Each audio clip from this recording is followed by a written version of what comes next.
Hi ಎಲ್ರಿಗೂ ನಮಸ್ಕಾರ. ನೀವು ನೋಡ್ತಾ ಇದ್ದೀರಾ lucky Likesh Yash YouTube channel. Guys, ಯಾರೆಲ್ಲ ಐಫೋನ್ ಯೂಸರ್ಸ್ ಇದ್ದೀರಾ, ನಿಮ್ಮೆಲ್ರಿಗೂ ಕೂಡ ಸಾಫ್ಟ್ವೇರ್ ಅಪ್ಡೇಟ್ ಬಂದಿರುತ್ತೆ ಐಫೋನ್ ಅವ್ರ ಕಡೆಯಿಂದ. ಸೊ iOS 16.1 ವರ್ಷನ್ ಬಂದಿದೆ. ಸೊ ನನಗೆ ಇದು 962 MB ಇದೆ. ನಿಮಗೆ ಎಷ್ಟು MB ಇದೆ ಅಂತ ನನಗೆ ಹೇಳಿ. ಸೊ ಇದರಲ್ಲಿ ಈ ಒಂದು ಅಪ್ಡೇಟ್ ಏನಿದೆ, ಈ ಸಾಫ್ಟ್ವೇರ್ ಅಪ್ಡೇಟ್ ಮಾಡ್ಕೊಂಡ್ಮೇಲೆ ನಮ್ಗೆ ಏನೇನೆಲ್ಲ ಹೊಸ ಫೀಚರ್ಸ್ಗಳು ಸಿಗುತ್ತೆ ಅನ್ನೋದನ್ನ ಇವತ್ತಿನ ಒಂದು ವೀಡಿಯೋದಲ್ಲಿ ನಾನು ನಿಮಗೆ ಒಂದೊಂದಾಗಿ ತಿಳಿಸ್ತಾ ಹೋಗ್ತೀನಿ. ಸೊ ವೀಡಿಯೋ ಇಷ್ಟ ಒಂದು ಲೈಕ್ ಮಾಡಿ, ಜೊತೆಗೆ ನಿಮ್ಮ ಫ್ರೆಂಡ್ಸ್ ಯಾರು ಐಫೋನ್ ಯೂಸ್ ಮಾಡ್ತಾರೆ ಅವ್ರಿಗೂ ಕೂಡ ಈ ಒಂದು ವೀಡಿಯೋನ ಶೇರ್ ಮಾಡಿ. ಓಕೆ, ಸೊ ಇವಾಗ ನಾವು iOS 16.1 ವರ್ಷನ ನಾವು ಅಪ್ಡೇಟ್ ಮಾಡಿಕೊಂಡ್ರೆ ನಮ್ಗೆ ಏನೇನೆಲ್ಲ ಫೀಚರ್ಸ್ಗಳು ಸಿಗುತ್ತೆ, ಏನೇನೆಲ್ಲ ಅಪ್ಡೇಟ್ ಮಾಡಿದ್ದಾರೆ ಎಲ್ಲವೂ ಕೂಡ ನೋಡ್ತಾ ಹೋಗೋಣ ಬನ್ನಿ. ಓಕೆ, ಸೊ ನಮಗೆ ಫಸ್ಟು ಸಿಗ್ತಾ ಇರುವಂಥ ಒಂದು ಅಪ್ಡೇಟ್ ಏನಪ್ಪ, ಒಂದು ಫೀಚರ್ ಏನಪ್ಪ ಅಂತಂದರೆ, ನೀವು iOS 16.1 ನೀವು ಅಪ್ಡೇಟ್ ಮಾಡಿಕೊಂಡಾಗ ಸೊ ಬ್ಯಾಟ್ರಿ ಇಂಡಿಕೇಟರ್. ಓಕೆ, ನೀವು ನೋಡ್ತಾ ಇದ್ದೀರಲ್ಲ. ಸೊ ಇಲ್ಲಿ ನಮಗೆ ಮುಂಚೆ iOS 16.1 ವರ್ಷನ್ನ ಯೂಸ್ ಮಾಡೋದಕ್ಕಿಂತ ಮುಂಚೆ ನಮಗೆ ಇಲ್ಲಿ ಯಾವುದೇ ಥರ ಎಷ್ಟು ಪರ್ಸೆಂಟ್ ಇದೆ ಅಂತ ನಮಗೆ ತೋರಿಸಿರಲಿಲ್ಲ. ಜಸ್ಟ್ ಅದು ಇಂಡಿಕೇಟ್ ಆಗ್ತಿತ್ತು ಅಷ್ಟೇ, ಇಷ್ಟು ಅರ್ಧ ಇದೆ, ತುಂಬ ಇದೆ, ಈ ಥರ ತೋರಿಸ್ತಿತ್ತು. ಬಟ್ ಇಲ್ಲಿ ನಂಬರ್ಸಲ್ಲಿ ನಮ್ಗೆ ತೋರಿಸಿರಲಿಲ್ಲ. ಲೈಕ್ ಇವಾಗ 90%, 80% ಈ ಥರ ನಮಗೆ ತೋರಿಸಿರಲಿಲ್ಲ. ಆ ಥರ ನಾವು ನೋಡಬೇಕು ಅಂತಂದರೆ ಇಲ್ಲಿ ಮೇಲೆ ಹೇಳ್ದೇ ನಾವು ಇಲ್ಲಿ ನೋಡ್ಕೋಬೇಕಿತ್ತು 83% ಅಂತ. ಬಟ್ ಇವಾಗ ನಮಗೆ ಆ ಒಂದು ಬ್ಯಾಟ್ರಿ ಇಂಡಿಕೇಟರ್ ಒಳಗಡೆ ನಮಗೆ ಶೋ ಆಗುತ್ತೆ ನಂಬರ್ಸು. ಸೊ ಇದರಿಂದ ನಮ್ಮೊಂದು ಬ್ಯಾಟ್ರಿ ಪವರ್ ಎಷ್ಟಿದೆ ಅನ್ನೋದು ನಮಗೆ ಇಲ್ಲಿ ನೋಡಿಕೊಂಡೆ ಗೊತ್ತಾಗ್ಬಿಡುತ್ತೆ. ಇದನ್ನು ಒಂದು ಅಪ್ಡೇಟ್ ಮಾಡಿದ್ದಾರೆ. ಇದು ಮೊದಲನೇ ಅಪ್ಡೇಟ್ ಐಫೋನ್ ಯೂಸರ್ಸ್ಗಳಿಗೆ ಮಾಡಿರುವಂಥದ್ದು ಈ ಒಂದು ಅಪ್ಡೇಟಲ್ಲಿ. ಓಕೆ ಗೈಸ್, ಇನ್ನು ಐಫೋನಲ್ಲಿ ಎರಡನೇ ಒಂದು ಫೀಚರ್ನ ನಾವು ನೋಡೋಣ iOS 16.1 ವರ್ಷನ್ದು. ಸೊ ಏನಪ್ಪ ಅಂತಂದರೆ, ವಾಲ್ಪೇಪರ್ನ ನೀವು ಸೆಟ್ ಮಾಡ್ಕೊಳ್ತೀರಾ ಅಂತಂದರೆ ಹಿಂಗೆ ಜಸ್ಟ್ ಇಲ್ಲಿ ಟ್ಯಾಪ್ ಮಾಡಿ ಇಟ್ಕೊಂಡ್ರೆ ವಾಲ್ಪೇಪರ್ ನೀವು ಸೆಟ್ ಮಾಡ್ಕೋಬೋದು. ನಿಮ್ಗೆ ಗೊತ್ತಿರುತ್ತೆ ಹೋಮ್ ಸ್ಕ್ರೀನ್ ಎಲ್ಲನೂ ಕೂಡ. ಸೊ ಇಲ್ಲಿ ಕಸ್ಟಮೈಸ್ ಮೇಲೆ ಕ್ಲಿಕ್ ಮಾಡಿದ್ರೆ ಇವಾಗ ನಿಮಗೆ ಎರಡು ಆಪ್ಷನ್ ಬರುತ್ತೆ, ಒಂದು ಲಾಕ್ ಸ್ಕ್ರೀನು ಮತ್ತು ಹೋಮ್ ಸ್ಕ್ರೀನು. ನೀವು ಎರಡನ್ನೂ ಕೂಡ ನೀವು ಕಸ್ಟಮೈಸ್ ಮಾಡ್ಕೋಬೋದು. ಇವಾಗ ಹೋಮ್ ಸ್ಕ್ರೀನ್ನ ನೀವು ಸೆಟಪ್ ಮಾಡ್ತೀರಾ ಅಂತಂದರೆ ಹೋಮ್ ಸ್ಕ್ರೀನ್ ಮೇಲೆ ಕ್ಲಿಕ್ನ ಮಾಡಿಕೊಂಡು ಸೊ ನೀವು ಇಲ್ಲಿ ಸೆಲೆಕ್ಟ್ ಮಾಡ್ಕೋಬೋದು. ಪೇರ್ ಬೇಕಾ, ಕಲರ್ ಬೇಕಾ, ಕಲರ್ಸ್ಗಳು ಡಿಫ್ರೆಂಟ್ ಇರುತ್ತೆ, ಗ್ರೇಡಿಯಂಟ್ ಇರುತ್ತೆ, ಫೋಟೋಸ್ಗಳು, ಬ್ಲರ್ರು, ಈ ಥರ ನಿಮ್ಗೆ ಯಾವ್ದು ಬೇಕು ಅದನ್ನು ನೀವು ಕಸ್ಟಮೈಸ್ ಮಾಡ್ಕೋಬೋದು ಗೈಸ್. ಇವಾಗ ತುಂಬ ಚೆನ್ನಾಗಿ ಕಸ್ಟಮೈಸ್ ಮಾಡ್ಕೋಬೋದು. ಓಕೆ, ಸೊ ಅದೇ ಥರ ನೀವು ಇಲ್ಲಿ ಲಾಕ್ ಸ್ಕ್ರೀನಲ್ಲಿ ನೀವು ವಿಡ್ಜೆಟ್ಸ್ಗಳನ್ನು ಕೂಡ ನೀವು ಇವಾಗ ಆ್ಯಡ್ ಮಾಡ್ಕೋಬೋದು. ಮುಂಚೆನೂ ಕೂಡ ಆ್ಯಡ್ ಮಾಡ್ಕೋಬೋದಿತ್ತು, ಬಟ್ ಇವಾಗ ವಿಡ್ಜೆಟ್ಸ್ಗಳು ಈ ಥರ ಒಂದು ಡಿಫ್ರೆಂಟ್ ಡಿಸೈನಲ್ಲಿ ಮಾಡಿದ್ದಾರೆ. ನೀವು ನೋಡ್ಬೋದು, ಒಂಥರ ಡಿಫ್ರೆಂಟಾಗಿ ಬರುತ್ತೆ. ಸೊ ಇದನ್ನು ಕೂಡ ನೀವು ಬೇಕು ಅಂತಂದರೆ ಇಲ್ಲಿ ಹೋಮ್ ಸ್ಕ್ರೀನಲ್ಲಿ ನೀವು ಹಾಕೋಬೋದು, ಆಯಿತಾ, ಲಾಕ್ ಸ್ಕ್ರೀನಲ್ಲಿ. ಸೊ ಈ ಥರ ನೀವು ಸೆಟಪ್ನ ಮಾಡ್ಕೋಬೋದು ಹೋಮ್ ಸ್ಕ್ರೀನ್ದು. ಇದೊಂದು ಅಪ್ಡೇಟ್ನ ಕೊಟ್ಟಿದ್ದಾರೆ 16.1ನಲ್ಲಿ. ಜೊತೆಗೆ ನೀವು ಸೆಟ್ಟಿಂಗ್ಸಲ್ಲಿ ಹೋಗ್ಬಿಟ್ಟು ನೀವು ವಾಲ್ಪೇಪರ್ಗೆ ಹೋದರೆ, ಆಯಿತಾ, ವಾಲ್ಪೇಪರ್ ಇಲ್ಲಿದೆ.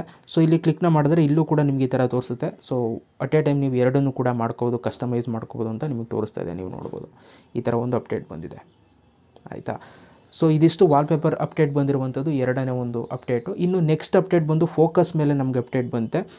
ಸೊ ನೀವು ಐಫೋನಲ್ಲಿ ನಿಮ್ಗೆ ಗೊತ್ತಿರುತ್ತೆ ಫೋಕಸ್ ಇರುತ್ತೆ. ಫೋಕಸ್ ಮೇಲೆ ನೀವು ಕ್ಲಿಕ್ನ ಮಾಡಿದಾಗ do not disturb, sleep mode, personal, work ಅಂತೆಲ್ಲ ಇರುತ್ತೆ. ಸೊ ನೀವು ಈ ಫೋಕಸಲ್ಲಿ ನಿಮ್ಗೆ ಗೊತ್ತಿರುತ್ತೆ ಏನು ಉಪಯೋಗ ಅಂತಂದರೆ, ನೀವು ಏನಾದರೂ ಒಂದು ಗೋಲನ್ನು ಇಟ್ಕೊಳ್ಳೋದು. ಲೈಕ್ ಇವಾಗ ನೀವು ಸ್ಲೀಪ್ ಅಂತ ನೀವು ಸೆಲೆಕ್ಟ್ ಮಾಡಿಕೊಂಡ್ರೆ ಇಷ್ಟೊತ್ತಿಂದ ಇಷ್ಟೊತ್ತು ನಾನು ಮಲ್ಕೊಳ್ತೀನಿ ಅನ್ನೋ ಥರ ನೀವು ಟೈಮ್ನ ಸೆಟ್ ಮಾಡಿಕೊಂಡ್ರೆ ಆವಾಗ ನಿಮ್ಗೆ ಯಾವ ಫೋನ್ ಕಾಲ್ಸ್ ಬಂದರೂ ಡಿಸ್ಟರ್ಬ್ ಆಗೋಲ್ಲ, ಆ ಥರ ಈ ಥರ, ಆಯಿತಾ. ಸೊ ಆ ಥರ ಒಂದು ಫೀಚರ್ ಇದು ಫೋಕಸ್ಸು. ಇಲ್ಲಿ ನೀವು ಇವಾಗ ಯಾವುದೇ ಒಂದು ಫೋಕಸ್ ಮೇಲೆ ನೀವು ಕ್ಲಿಕ್ನ ಮಾಡಿದಾಗ ಇಲ್ಲಿ ಒಂದು ಇಮೇಜ್ ಆ್ಯಡ್ ಮಾಡಿದ್ದಾರೆ. ಇವಾಗ ಎಕ್ಸಾಂಪಲ್ ವರ್ಕ್ ಫೋಕಸ್ ಮೇಲೆ ನಾನು ಫೋಕಸ್ ವರ್ಕಲ್ಲೇ ನಾನು ಸೆಲೆಕ್ಟ್ ಮಾಡ್ತು ಅಂತಂದರೆ, ನಾನು ಇನ್ನೂ ಸೆಟಪ್ ಮಾಡಿಲ್ಲ ಇದನ್ನು, ಈ ಥರ ಒಂದು ಇಮೇಜ್ ಬರುತ್ತೆ, ನಿಮ್ಗೆ ಐಡಿಯಾನ ಕೊಡ್ತಾರೆ, ಆಯಿತಾ. ಏನಿದೆ ಈ ಆಪ್ಷನಿಂದ ಏನು ಉಪಯೋಗ, ಏನು ಈ ಸೆಟ್ ಮಾಡ್ಕೊಳ್ಳೋದ್ರಿಂದ ಏನು ಪ್ರಯೋಜನ ನಿಮಗೆ ಅನ್ನೋದೆಲ್ಲವೂ ಕೂಡ ಕೊಡ್ತಾರೆ. ಇದರಿಂದ ನೀವು ಒಂಥರ ನಿಮಗೆ ಗೋಲನ್ನು ನೀವು ಸೆಟ್ ಮಾಡ್ಕೋಬೋದು, ಆಯಿತಾ. ಸೊ ಇದೊಂದು ಎಕ್ಸ್ಟ್ರಾ ಒಂದು ಇಮೇಜಸ್ಗಳನ್ನ ಆ್ಯಡ್ ಮಾಡಿದ್ದಾರೆ. ಪರ್ಸ್ನಲ್ಗೂ ಇದಕ್ಕೆಲ್ಲ ಫೋಟೋಸ್ಗಳನ್ನ ಆ್ಯಡ್ ಮಾಡಿ ನಿಮ್ಗೆ ನೀಟಾಗಿ ಅರ್ಥ ಆಗೋಂಗೆ ಮಾಡಿದ್ದಾರೆ ಫೋಕಸಲ್ಲಿ. ಅದೇ ಒಂದು ಮೂರನೇ ಅಪ್ಡೇಟ್ ಅಂತಲೇ ಹೇಳ್ಬೋದು 16.1ನಲ್ಲಿ. ನೆಕ್ಸ್ಟ್ ಅಪ್ಡೇಟ್ ಬಂದು ಗೈಸ್, ನಾಲ್ಕನೇ ಅಪ್ಡೇಟ್, ಐಕ್ಲೋಡಲ್ಲಿ ಫೋಟೋ ಶೇರಿಂಗ್ ಆಪ್ಷನ್ ಕೊಟ್ಟಿದ್ದಾರೆ. ಸೊ ನಿಮ್ಗೆ ಗೊತ್ತಿರುತ್ತೆ ಐಫೋನಲ್ಲಿ ನೀವು ಐಕ್ಲೋಡ್ ಇರುತ್ತೆ. ಸೊ ಅಲ್ಲಿ ನೀವು ಫೋಟೋಸ್ಗಳನ್ನ ನೀವು ಇವಾಗ ಶೇರ್ ಮಾಡ್ಬೋದು ನಿಮ್ಮ ಹತ್ರ ಇದಿದ್ದರೆ, ಆಯಿತಾ, ಸ್ಟೋರೇಜ್ ಇತ್ತು ಅಂತಂದರೆ. ಸೊ ನಿಮ್ಗೆ ಇಷ್ಟವಾದಂಥವ್ರಿಗೆ ನೀವು ಹೋಗ್ಬಿಟ್ಟು ಇಲ್ಲಿ ಐಕ್ಲೋಡಲ್ಲಿ ನೀವು ಸೆಟಪ್ ಮಾಡ್ಕೋಬೋದು. ನನ್ನ ಹತ್ರ ಇವಾಗ ಸದ್ಯಕ್ಕೆ ಸ್ಟೋರೇಜ್ ಇಲ್ಲ, 5GB ಫುಲ್ ಆಗಿಬಿಟ್ಟಿದೆ. ಸೊ ಐಕ್ಲೋಡ್ ನೀವೇನೋ ಅಪ್ಗ್ರೇಡ್ ಮಾಡ್ಕೊಳ್ತು ಅಂತಂದರೆ ಸೊ ನೀವು ಫೋಟೋಸ್ಗಳನ್ನ ಶೇರ್ ಮಾಡ್ಕೋಬೋದು. ಅದರ ಒಂದು ಆಪ್ಷನ್ ಕೊಟ್ಟಿದ್ದಾರೆ.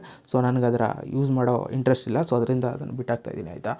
ಸೊ ಇನ್ನು ನೆಕ್ಸ್ಟು ಒಂದು ಫೀಚರ್ ಬಂದು 16.1ನಲ್ಲಿ ನಿಮಗೆ ಸಿಗ್ತಾ ಇರೋದು, ಲೈವ್ ಆಗಿ ನೀವು ಆ್ಯಕ್ಟಿವಿಟಿನ ನೋಡ್ಬೋದು. ಎಕ್ಸಾಂಪಲ್ ಇವಾಗ ನೀವು ಕ್ಲಾಕಲ್ಲಿ ನೀವು ಏನೋ ಒಂದು ಸ್ಟಾಪ್ ವಾಚ್ ಅಥವಾ ಏನೋ ಒಂದು ಮಾಡ್ತೀರಾ ಅಂತಂದರೆ, ಲೈಕ್ ಟೈಮರ್ನೇ ಸೆಟ್ ಮಾಡ್ತೀರಾ. ಇವಾಗ ಇದನ್ನು ಸ್ಟಾರ್ಟ್ ಮಾಡಿದ್ರಿ, ಸೊ ಓಡ್ತಾ ಇದೆ, ಆಯಿತಾ. ಸೊ ನೀವು ಸ್ಕ್ರೀನ್ ಲಾಕ್ ಮಾಡಿದಾಗ, ನಿಮಗೆ ಸ್ಕ್ರೀನ್ ಲಾಕ್ ಮಾಡಿ ಆನ್ ಮಾಡಿದಾಗ ನಿಮ್ಗೆ ಇಲ್ಲೂ ಕೂಡ ತೋರಿಸ್ತಾ ಇರುತ್ತೆ. ಲೈವ್ ಆಗಿ ನೀವು ಟ್ರ್ಯಾಕ್ನ ಮಾಡ್ಬೋದು. ಮುಂಚೆ ಎಲ್ಲ ಈ ಥರ ಬರ್ತಿರಲಿಲ್ಲ ಆಪ್ಷನ್ನು. ಸೊ ಇವಾಗ ನೀವು ಲೈವ್ ಆಗಿ ಲಾಕ್ ಸ್ಕ್ರೀನಲ್ಲೂ ಕೂಡ ನಿಮಗೆ ತೋರಿಸುತ್ತೆ, ನೀವು ನೋಡ್ಬೋದು, ಆಯಿತಾ. ಸೊ ಈ ಥರ ನೀವು ಲೈವ್ ಆಗಿ ನೀವು ಕೌಂಟ್ನ ನೀವು ಮಾಡ್ಬೋದು, ಲೈವ್ ಆ್ಯಕ್ಟಿವಿಟಿ ಚೆಕ್ ಮಾಡ್ಬೋದು. ಇದೊಂದು ಅಪ್ಡೇಟ್ ಆ್ಯಡ್ ಮಾಡಿದ್ದಾರೆ ಇದರಲ್ಲಿ. ಸೊ ಇದು ಒಂದು ಎಕ್ಸ್ಟ್ರಾ ಒಂದು ಫೀಚರ್ ಆಗಿರುತ್ತೆ 16.1 ವರ್ಷನಲ್ಲಿ ನಿಮಗೆ ಸಿಗ್ತಾ ಇರೋದು. ಇನ್ನು ನೆಕ್ಸ್ಟು ಒಂದು ಫೀಚರ್ ಬಂದು ಫಿಟ್ನೆಸ್ ಪ್ಲಸ್ ಅನ್ನೋ ಒಂದು ಫೀಚರ್ ಸಿಗ್ತದೆ. ಯಾರ್ಯಾರ ಹತ್ರ ಆ್ಯಪಲ್ ವಾಚ್ ಇಲ್ವೋ ಸೊ ಅವರು ಜಸ್ಟು ಐಫೋನಿಂದನೇ ನೀವು ಫಿಟ್ನೆಸ್ ರಿಲೇಟೆಡ್ ನೀವು ನೋಡ್ಬೋದಾಗುತ್ತೆ. ಬಟ್ ಅದು ಇಂಡಿಯಾದಲ್ಲಿ ಅವೈಲೇಬಲ್ ಇಲ್ಲ. ಸೊ ಅದರಿಂದ ಆ ಒಂದು ಫೀಚರಿಂದ ಏನು ಸದ್ಯಕ್ಕೆ ಪ್ರಯೋಜನ ಇಲ್ಲ ಇಂಡಿಯಾದಲ್ಲಿರೋರಿಗೆ. ಓಕೆ, ಬೇರೆ ದೇಶದವ್ರಿಗೆ ಯೂಸ್ ಆಗುತ್ತೆ. ಇನ್ನು ನೆಕ್ಸ್ಟ್ ಫೀಚರ್ ಬಂದು ಗೈಸ್, ವಾಲೆಟ್ ಮೇಲೆ ಒಂದು ಫೀಚರ್ ಬಂದಿದೆ. ಇವಾಗ ನಿಮ್ಗೆ ಗೊತ್ತಿರೋದು ಆ್ಯಪಲ್ ಫೋನಲ್ಲಿ ಸೊ ನಿಮಗೆ ವ್ಯಾಲೆಟ್ ಅಂತ ಒಂದು ಆಪ್ಷನ್ ಇರುತ್ತೆ. ಇಲ್ಲಿ ನೀವು ಆಯಿತಾ, ನೀವು ಟಿಕೆಟ್ಸ್ಗಳು ಮತ್ತು ಅದು ಇದು ಏನಾದರೂ ನೀವು ಕಾರ್ಡ್ಸ್ಗಳ ಡೀಟೇಲ್ಸ್ ಎಲ್ಲ ಹಾಕೊಳ್ತೀನಿ ಅಂತಂದರೆ ಇದೆಲ್ಲ ನೀವು ಇಲ್ಲಿ ಅಪ್ಡೇಟ್ ಮಾಡ್ಕೋಬೋದು ಡಿಜಿಟಲಾಗಿ. ಜೊತೆಗೆ ನೀವೇನಾದರೂ ಇವಾಗ ಹೋಟೆಲ್ ಕೀ ಲೈಕ್ ಯಾವುದೋ ಒಂದು ಕಾರ್ ಕೀ ಅಥವಾ ಇನ್ನೊಂದು ಡಿಜಿಟಲ್ ವೈಸ್ ಇರುತ್ತಲ್ಲ, ಅಂಥದ್ದನ್ನು ನೀವು ಇವಾಗ ವಾಟ್ಸಪ್ ಮುಖಾಂತರ ನೀವು ಶೇರ್ ಮಾಡ್ಬೋದು ಅಂತ ವ್ಯಾಲೆಟ್ ಮುಖಾಂತರ, ಆಯಿತಾ. ಸೊ ಈ ಒಂದು ಅಪ್ಡೇಟ್ನ ಕೊಟ್ಟಿದ್ದಾರೆ ವ್ಯಾಲೆಟಲ್ಲಿ. ಇವೆಲ್ಲ ಏನು ಸದ್ಯಕ್ಕೆ ನಮಗಿನ್ನೂ ಯೂಸ್ ಆಗೋಲ್ಲ, ನಾವಿನ್ನೂ ಆ ಲೆವೆಲ್ಗೆ ಹಿಡಿದಿಲ್ಲ ಆಯಿತಾ. ಸೊ ಇದಿಷ್ಟು ಕತೆ. ಸೊ ಇಷ್ಟು ಫೀಚರ್ಸ್ಗಳು ನಿಮಗೆ 16.1 ಸಿಗ್ತದೆ. ಆ್ಯಂಡ್ ಅದ್ರ ಜೊತೆಗೆ ಇದರಲ್ಲಿ ಐಫೋನಲ್ಲಿ ಕೆಲವೊಂದಷ್ಟು ಪ್ರಾಬ್ಲಮ್ಗಳಾಗ್ತಿತ್ತು, ಆಯಿತಾ. ಅಂದರೆ ಲೈಕ್ ನಾವು ಮೆಸೇಜ್ ಮಾಡಿರ್ತೀವಲ್ಲ, ಆ ಮೆಸೇಜ್ನ ಡಿಲೀಟ್ ಮಾಡಿದ್ರು ಕೂಡ ಮತ್ತೆ ವಾಪಸ್ ಬಂದುಬಿಡ್ತಿತ್ತು, ಡಿಲೀಟ್ ಆಗ್ತಿರಲಿಲ್ಲ. ಈ ಥರ ಒಂದು ಪ್ರಾಬ್ಲಮ್ಸ್ಗಳೆಲ್ಲ ಆಗಿತ್ತು. ಆ ಬಗ್ಸ್ಗಳನ್ನೆಲ್ಲ ಫಿಕ್ಸ್ ಮಾಡಿದಾರಂತೆ. ಅಂದರೆ ಇವಾಗ ಆ ಪ್ರಾಬ್ಲಮ್ ಎಲ್ಲ ಸಾಲ್ವ್ ಆಗಿದೆ. ಸೊ ಒಂದು ಸಲ ನೀವು ಚೆಕ್ ಮಾಡ್ಕೋಬೋದು. ಸೊ ಓಕೆ, ಏನೇನು ಐಫೋನಲ್ಲಿ ಏನೇನು ಪ್ರಾಬ್ಲಮ್ಸ್ ಇತ್ತು ಅದನ್ನೆಲ್ಲ ಪ್ರಾಬ್ಲಮ್ಸ್ ಎಲ್ಲ ಬಗ್ನ ಫಿಕ್ಸ್ ಮಾಡಿದ್ದಾರೆ. ಸೊ ಇದಿಷ್ಟು ಫೀಚರ್ಸ್ಗಳು ನಿಮಗೆ 16.1 ನಿಮಗೆ ಸಿಗ್ತಾಯಿದೆ ಗೈಸ್. ಸೊ ಅಪ್ಡೇಟ್ ಮಾಡ್ಕೊಳ್ಳೋಕೆ ಇಂಟ್ರೆಸ್ಟ್ ಇರೋದು ಮಾಡ್ಕೊಳ್ಳಿ. ಇಲ್ಲ ಬ್ರೋ ನಾನು ಹಳೆ ವರ್ಷನಲ್ಲಿ ಇರ್ತೀನಿ ಅಂತಂದರೆ ಇರಿ. Thank you so much guys. ಮತ್ತೆ ಸಿಗ್ತೀನಿ ಎಲ್ರಿಗೂ. ಬೈ. ಜೈ ಹಿಂದ್. ಒಂದೇ ಮಾತ್ರ.